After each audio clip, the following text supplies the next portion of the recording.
Donald Trump always talked about draining the swamp, but in his latest term, he has taken action like never before. This time, he has enlisted Elon Musk to lead a radical transformation of the U.S. government. The result?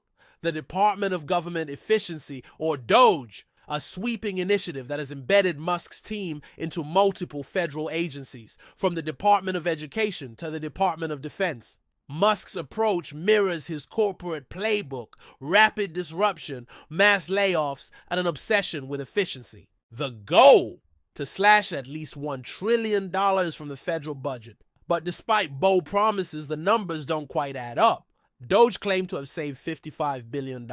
But analysts quickly uncovered duplicate cuts, typos, and even an $8 billion savings that turned out to be just $8 million. Meanwhile, DOGE's aggressive tactics have thrown government agencies into chaos. Tens of thousands of federal employees have been fired, resigned, or accepted buyout offers. Even critical roles, like those in the National Nuclear Security Administration, were cut, only for some employees to be rehired after realizing the risks. Musk's philosophy of move fast and break things may have worked in Silicon Valley, but in Washington, the consequences could be far greater. But this is bigger than just budget cuts.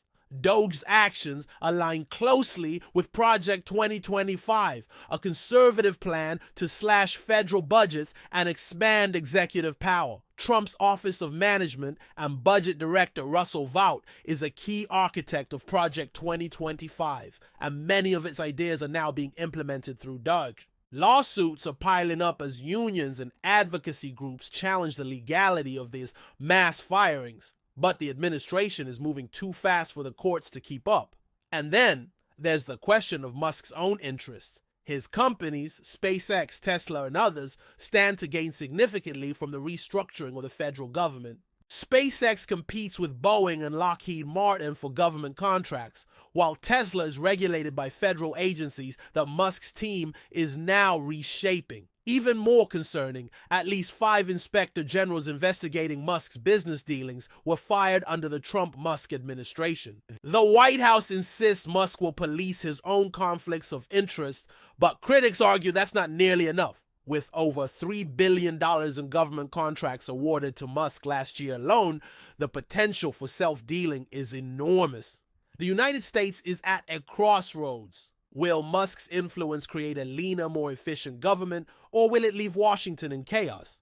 The stakes couldn't be higher, and the consequences of his radical experiment in governance are just beginning to unfold.